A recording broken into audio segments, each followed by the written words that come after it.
Students welcome to our channel. आज हम देखने वाले हैं line by line explanation of the chapter two stories about flying, जिसमें दो स्टोरीज़ है और फर्स्ट स्टोरी है हमारी हिज फर्स्ट फ्लाइट।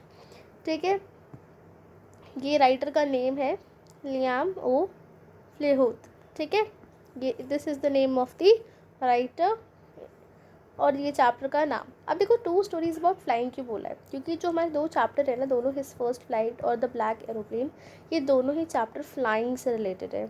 ठीक है, उड़ान कैसे भरते हैं, उड़ान कैसे भरी जाती है, इन सब से रिलेटेड है, जो हमें बहुत अच्छे अच्छे प्यारे प्यारे मैसेज भी दोनों स्टोरी से मिलती है। तो इसकी फर्स्ट स्टोरी आज हम डिस्कस करने वाले हैं। Before you read, Since the earliest times humans have dreamt of conquering skies, here are two stories about flying. तो बहुत टाइम से जो है, जो ह्यूमंस थे, उनकी डिज़ायर थी कि वो स्काई को भी कॉन्कर कर लें। और अब यहाँ पे दो स्टोरीज़ है about flying. First one is a young seagull is afraid to fly. एक यंग सीगल है जिसे बहुत डर लगता है उड़ने से। How does he conquer his fear, वो अपने फियर को कैसे कॉन्कर करता है, कैसे वो डर के आगे जीत पाता है। फिर और सेकंड स्टोरी क्या है, pilot is lost in storm clouds, does he arrive safe, who helps him.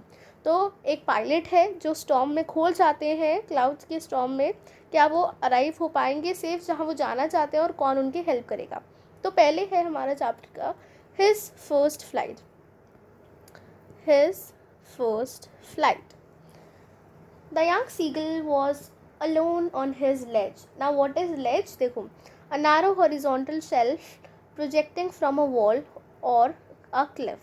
देखो यहाँ पे आपको दिया हुआ है, यहाँ पे देखो ये जो है एक माउंटेन है, माउंटेन के ऐसे देखो किनारियाँ से निकली हुई है, ये ऐसे ऐसे निकला हुआ है। तो यहाँ पे यंग सीगल खड़ा है, इसी को यहाँ पे बोला गया है स्लेज। ठीक है, his two brothers, इरेज हो जा, okay, his brothers and his sister had already flown away the day before. उसके दोनों भाई बहन जो है वो पहले ही उड़ चुके हैं। flown is the third form of fly. fly, flew, flown. ठीक है, he had been afraid to fly with them. वो उस टाइम पे बहुत डरा हुआ था उनके साथ फ्लाई करने में। Somehow when he had taken a little run forward to the brink of the ledge. Brink of the ledge मतलब लेज के आगे की तरफ, कोने की तरफ, जैसे ही वो उड़ने की कोशिश करता है, and attempted to flap his wings, और अपने विंग्स को उड़ाने की कोशिश करता है, ही बिकेम अफ्रेड, वो डर जाता है।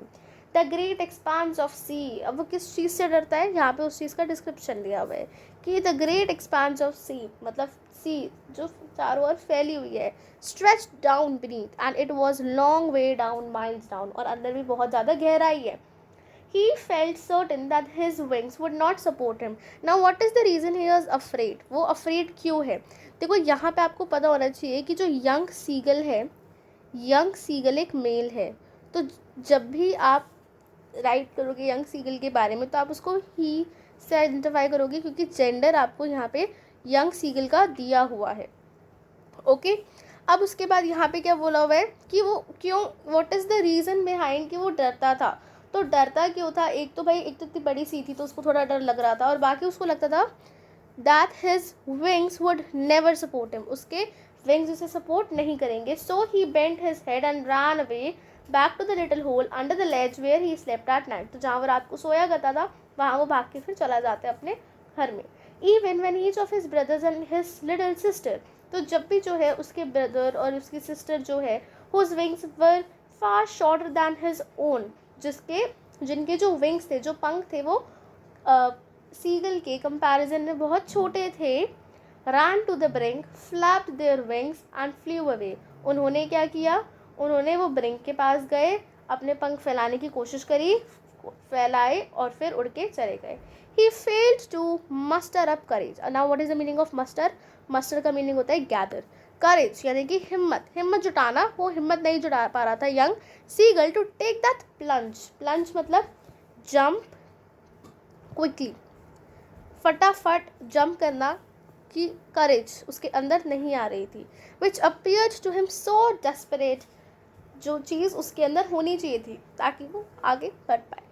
His father and mother had come around, calling to him shrilly, upbraiding him, threatening to let him starve on his ledge unless he flew away, but for the life of him he could not move. तो उसके जो parents थे जो उसको जो है बहुत तेज़ बहुत तेज़ चिल्ला रहे थे, अपब्रेडिंग मतलब डांट रहे थे, थ्रेटन कर रहे थे, धमकी दे रहे थे कि हम तुम्हें खाना नहीं देंगे, तुम इस लेज पे अकेले रह जाओगे, अगर तुम उड़े नहीं तो हम ये सब कुछ कर देंगे। लेकिन सिर्फ अपनी लाइफ के लिए, ताकि वो मतलब ज़िंदा रह पाए। उसे लग रहा था कि मैं उड़ूँगा तो मैं मर जाऊँगा, इस वजह से, क्योंकि वो नहीं उड़ता है। दैट वॉज 24 आवर्स अगो। अब ये जो सारे इंसिडेंट्स हुए थे ये सब सब 24 घंटे पहले हुए थे, ठीक है, 24 hours ago. Since then nobody had come near him, और तब से कोई भी उसके पास नहीं आया हुआ था। The day before, all day long, he had watched his parents flying about his brother, sister, perfecting them in the art of flight, teaching them how to skim the waves and how to dive for fish. तो उसके जो parents थे वो क्या कर रहे थे, एक दिन पहले जब उसके ब्रदर सिस्टर जो है वो फ्लाई मतलब उड़ जाते हैं, तो वो उसको सिखा रहे थे, उनको परफेक्ट कर रहे थे कि कैसे और अच्छे से उड़ा जा सकता है, बिल्कुल परफेक्टली उड़ा जा सकता है। उन्हें सिखा रहे थे कि वेव्स के साथ कैसे उन्हें स्किम करना है। स्किम का मतलब to move lightly just above a surface of, तो सी के सरफेस पे कैसे लाइटली जो है रहना है, मूव करना है, वो उसके पेरेंट्स सिखा रहे थे। How to dive for fish, fish के लिए कैसे डाइव करना है। He had in fact seen his older brother catch his first herring and devour it, और उसने अपने भाई को इवन देखा था उसकी फर्स्ट हेरिंग यानी कि सॉफ्ट फाइन सी फिश को डिवोर करते हुए। डिवोर का मीनिंग होता है इनगल्फ करते हुए, ठीक है। Standing on a rock while his parents circled around, वो रॉक पे खड़े हुए थे सारे, उनके पेरेंट्स जो है इसकी चारों तरफ जो है सर्कल बना के खड़े हुए थे। रेजिंग अ प्राउड कैकल, वो ऐसे साउंड वर्ड्स निकाल रहे थे कि उन्हें बहुत ज़्यादा गर्व है अपने बेटे पे। And all the morning the whole family had walked about a big plateau midway down the opposite cliff, taunting him to his cowardness. तो यहाँ पे जो है वो उसे ये एहसास दिलाया जा रहा था कि वो कितना डरपोक है। यंग सीगल जो है उसे कितना डर लगता है इस चीज़ को करने के लिए। उसके पेरेंट्स और जानबूझ के जो है उसके भाई को प्रेस कर रहे थे, और वो जहाँ पे क्लिफ थी, मतलब जैसे कि इधर क्लिफ है ये यहाँ पे, ठीक है, इसी के सामने की तरफ ऐसे एक प्लाट्यू था, जिस प्लाट्यू पे उसके पेरेंट्स थे उसके भाई और बहन के साथ। The sun was now ascending the sky, blazing on his ledge that faced the south. He felt the heat because he had not eaten since the previous nightfall. अब क्या था, सन जैसे जैसे जो है स्काई की तरफ असेंड हो रहा था, ब्लेजिंग ऑन हिज ledge, मतलब कि जो शाइनिंग थी हीट की वो अनटॉलरेबल हो गई थी। उसका जो सर था वो नीचे की तरफ देख रहा था, साउथ डायरेक्शन में देख रहा था, क्योंकि उसको हीट इतनी ज़्यादा फील हो रही थी क्योंकि उसने रात से कुछ भी नहीं खाया था। He stepped slowly out to the brink of the ledge and standing on one leg with the other leg hidden under his wing. तो वो क्या करता है, वो एक पैर पे खड़ा हो जाता है और एक पैर अपने विंग के नीचे छुपा लेता है। He closed one eye then the other. तो उसने एक आँख पहले बंद करी, फिर उसने दूसरी आँख बंद करी and pretended to be falling asleep. और वो अपनी फैमिली को दिखा रहा था जैसे वो सो गया है। Still they took no notice of him. उन्होंने उसको कोई इंपॉर्टेंस ही नहीं दी। He saw his two brothers and his sister lying on the plateau, dozing with their heads. Dozing का मतलब होता है sleeping. तो उसने देखा कि उसके जो दोनों भाई बहन हैं वो क्या कर रहे हैं, प्लाटू पे आराम से सो रहे हैं। Dozing with their heads sunk into their necks. उनके जो सर है वो उनके गले की तरफ को हुए हुए हैं, जैसे होते हैं ना जो होते हैं सीगल्स एंड ऑल, ये ऐसा कर लेते हैं। His father was spraying the feathers on his white bed. Preening का मतलब क्या होता है कि feathers जैसे गंदे वगैरह हो जाते हैं तो वो उसको क्लीन कर रहे होते हैं। Only his mother was looking at him. सिर्फ उसकी मम्मी जो है वो उसकी तरफ देख रही होती है। She was standing on a little high hump on the plateau. Plateau के हम पे खड़ी होती है। Her wide breast thrust forward. Thrust forward का मतलब bending forward. उनकी जो breast थी वो आगे की तरफ झुकी हुई थी। Now and again she tore at a piece of fish that lay at her feet. अब उनकी जो फीट थी, उनकी जो पैर की तरफ थे, वहाँ पे एक फ़िश थी, तो उन्होंने क्या किया, एक छोटा सा पीस उसका तोड़ा and then scraped each side of her beak on the rock. और उन्होंने जो है अपनी जो उनकी बीक थी उसको जो है पत्थरों से रगड़ा जिससे वो शार्प हो जाती है, तो उसको बोलते हैं स्क्रैप करना। The site of the food मैडन्ड him, ये एक इंपॉर्टेंट लाइन हो जाती है, ये आप अपने आंसर्स में मेंशन करोगे तो टीचर को रहेगा हाँ आपने एनसीईआरटी रीड करी थी, ठीक है। तो उसने जो सबसे पहली साइड देखी थी ना खाने की, इससे वो पागल हो चुका था। How he loved to tear food that way, scraping his beak now and again to wet it. और ऐसे उसको बहुत पसंद था ऐसे खाने को टीयर करना, उसको स्क्रैप करना, फिर अगेन वीक को वेट करना। वेट का मतलब कि टू शार्पन। गा गा गा गा he cried begging her to bring him some food. तो यहाँ पे जो है वो अपनी मम्मा को गा गा गा बोल रहा होता है। अब ये उनकी भाषा है विच वी डोंट नो कि भाई आ जाओ मुझे खाना दे दो। गोकुला शी स्क्रीम बैक टेररिस्टली। तो यहाँ पे क्या होता है, उसकी मम्मी उसको बोलती है, बहुत गुस्से से उसके ऊपर चिल्लाती है, उसको दिखा रही होती है कि जैसे कि वो बहुत पागल है। But he kept calling plaintively and after a minute or so he uttered a joyful scream। और उसके बाद क्या हुआ, वो उसने क्या किया, वो एकदम से ना बहुत तेज फिर चिल्लाया। His mother had picked up a piece of fish and was flying across to him। He leaned out। अब उसकी मदर ने क्या किया, फिश ये देखो मदर यंग सीगल आगे को आया हुआ है। Mother in her beak she is having a little piece of fish. Okay, eagerly tapping the rope with his feet trying to get nearer to her as she flew across। तो जैसे ही वो आगे आ रही थी वो कोशिश कर रहा था इतनी आगे चला जाए यंग सीगल कि बस उसको वो फिश मिल जाए। But when she was just opposite to him she halted मतलब कि स्टॉप। जैसे ही वो उसके अपोजिट थी, पास आने लग गई, वो रुक जाती है उसकी मम्मा।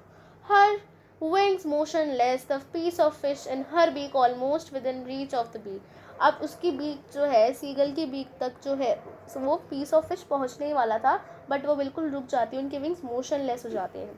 He waited a moment in surprise। वो सरप्राइज में थोड़ा रुका। Wondering why she did not come nearer। वो सोच रहा था मेरे पास क्यों नहीं आई। And then maddened by hunger से पागल हो चुका था। He dived at the fish। उसने फिश पे डाइव कर गया, कूद गया वो फिश के ऊपर। अब With a loud scream he fell outwards and downwards into space। और चिल्ला के वो ऊपर नीचे जो है स्पेस में, स्पेस मतलब यहाँ पे स्काई को कहा गया है, जा रहा होता है।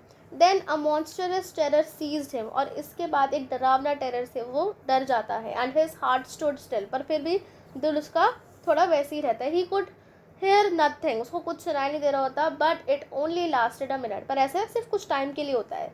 The next moment he felt his wings spread outwards। फिर उसके बाद उसको रियलाइज होता है कि उसके विंग्स अपने आप ही खुल गए हैं। The wind rushed against his breath। जैसे वो उड़ रहा था वैसे जो विंड्स थी वो उसकी ब्रीस्ट की तरफ रश होके आ रही थी। Under his स्टमक के नीचे and against his विंग्स के against. He could feel the tips of his wings cutting through the air। उसे ऐसा महसूस हो रहा था कि उसके जो विंग्स है वो चीरते हुए जा रहे हैं हवा को। He was not falling headlong now। उसे अब बिल्कुल भी अजीब नहीं लग रहा था। He was soaring gradually downwards and outwards। He was no longer afraid। उसे बिल्कुल भी अब डर नहीं लग रहा था। He just felt little dizzy। वो सिर्फ थोड़ा uncomfortable था, उसको थोड़ा बैलेंस अपना लूज किया था। Then he flapped his wings once। उसने फिर अपने विंग्स को हिलाया and he soared upward। और उसने बोला गा गा गा गा गा। और इसकी मतलब यहाँ पे ये जो उसने वर्ड्स बोले ना, ये वर्ड्स का मीनिंग हमें नहीं पता, बट ये डिनोट क्या कर रहे हैं, तो it denotes the excitement for his first flight. ठीक है, उसकी फर्स्ट फ्लाइट की जो एक्साइटमेंट थी वो डिनोट कर रही है ये स्क्रीम। ठीक है, though we doesn't know the meaning but we know what it denoted, right. His mother swooped past him, her wings making a loud noise। उसकी मदर भी उसके पास आती है, बहुत लाउड नॉइज में जा रही होती है उनके विंग्स भी। He answered her with another scream। Then his father flew over him screaming। फिर सब चिल्लाते चिल्लाते आते हैं उसके पास। He saw his two brothers and his sister flying around him, curveting and banking stay in here। Curveting मतलब leaping like a horse और banking मतलब flying with one wing higher than the other and soaring diving। ये सारी activities ये लोग फिर perform कर रहे होते हैं। Then he completely forget that he had not always been able to fly। तो वो ये चीज़ भूल ही जाते कि वो मतलब अपने आप को उसको डर भी था। And commended himself to dive and soar and curve shrinking shrilly। He was near the sea now, flying straight over it, facing straight out over the ocean। He saw a vast green sea beneath him। तो उसे जो है एक हरी सी नदी जो है अपने नीचे दिखती है। With little ridges moving over it and he turned his beak sideways and caught amusedly. तो उसने जो है अपनी caught amusedly का मतलब उसने जो है थोड़ी सी साउंड निकाली. His parents and his brother sister had landed on green flooring ahead of him. वो उस green floor पे लैंड हो जाते हैं, मतलब पानी पे लैंड हो जाते हैं. They were beckoning to him. वो उसे बुला रहे होते हैं, calling shrilly. He dropped his leg to stand on the green sea. वो क्या करता है, अपने legs को छोड़ देता है ताकि वो खड़ा हो जाए. His legs sank. उसके जो पैर है वो डूबने लग जाते हैं. He screamed with fright. वो डर के मारे चिल्लाता है. And attempted to rise again, flapping his wings. उड़ने की कोशिश करता है, but he was tired and weak with hunger. बहुत थका हुआ था, भूख से weak था, and he could not rise. Exhausted by strange exercise, his feet sank into the green sea, and then his belly touched it, and he sank no farther. He was floating on it, and around him his family was screaming, praising him, and their beaks were offering him scraps of dogfish. He made his first flight. तब क्या हो रहा होता है, वो थका हुआ था, राइज नहीं कर पा रहा था, एग्जॉस्ट था इस एक्सरसाइज से. उसकी जो पैर थे वो डूब रहे थे ग्रीन सी के अंदर, उसकी बेली टच कर रही थी, पर वो और ज़्यादा आगे नहीं डूब पा रहा था, बल्कि वो फ्लोट कर पा रहा था. उसकी फैमिली जो है वो चिल्ला रही थी, उसको प्रेस कर रही थी, और उसको डॉग फिश के जो स्कैप्स है वो ऑफर कर रही थी. और finally he made his first flight. And this is how we came to an end of this chapter. तो इसमें हमें बताया जाता है कि कैसे ये जो यंग सीगल है, जो इतना ज़्यादा डरा हुआ था, he was so much afraid, ठीक है, और हम क्या कह सकते हैं, फ्राइटन, बट फिर भी उसने अपनी फर्स्ट फ्लाइट को कंप्लीट किया, जस्ट बिकॉज उसकी मदर ने उसे हेल्प की, और साथ ही साथ उसके पेरेंट्स ने कहीं ना कहीं जो उसे थ्रेट दिया था वो सही था. ठीक है, यहाँ पे आपको वैल्यू बेस में ये पूछा जा सकता है कि उसके पेरेंट्स जैसे उसे खाने के लिए थ्रेटन कर रहे थे, तो वो सही था या गलत था. तो इसके दो आंसर हो सकते हैं. एक हो सकता है येस. येस क्यों, क्योंकि उसी की वजह से फर्स्ट फ्लाइट पॉसिबल हुई. और नो क्यों हो सकता था कि अगर क्या पता कि वो बिल्कुल भी खाने की वजह से उड़ने की कोशिश नहीं करता और वो भूख से ही मर जाता, तो फिर क्या होता. ठीक है, दो एस्पेक्ट्स थे इसके, वो मैंने आपको बता दिया है. अब उसके बाद आते हैं इस चैप्टर के मैसेज पे कि चैप्टर का मैसेज क्या है. अब देखो बच्चा, जो पहला मैसेज है वो हमें क्या मिलता है, the journey of 1000 miles begin with a single step. कि अगर मैं चाहती हूँ कि मुझे बहुत आगे तक जाना है, वो जर्नी मेरी सीधा इकट्ठे आगे तक की नहीं हो पाएगी, उसके लिए मुझे सिंगल स्टेप लेना पड़ेगा. आप सोचो कि आप उड़ोगे बहुत दूर तक, पर उसके लिए आपको थोड़ा सा उड़ना पड़ेगा. Then the second one is one learns by taking courage and not by sitting idle. अगर हमें कोई चीज़ सीखनी है तो हमें उसे करेज से और आगे रिस्क लेने से सीखना होगा, सिर्फ उसे बैठे बैठे हम नहीं सीख सकते. फिर एक और क्या हो सकता है, need for motivation to reach our goals. हमें कहीं ना कहीं मोटिवेशन की ज़रूरत होती है, और यही मोटिवेशन जब हमें मिल जाता है तो हम अपने गोल को अचीव कर लेते हैं. And the fourth one, necessity is the mother of invention, but sometimes need an initial spark from outside. कहीं ना कहीं जो चीज़ हमें ज़रूरत होती है, जो नेसेसिटी होती है, वही जो है मदर होती है इन्वेंशन की, हमें जो चाहिए होता है. बट कभी कभार क्या होता है कि कुछ चीज़ों की स्पार्क्स ऐसी होती है जो हमसे चीज़ें करवा देती हैं. Okay, with this we came to an end of this chapter and completed the first part of it.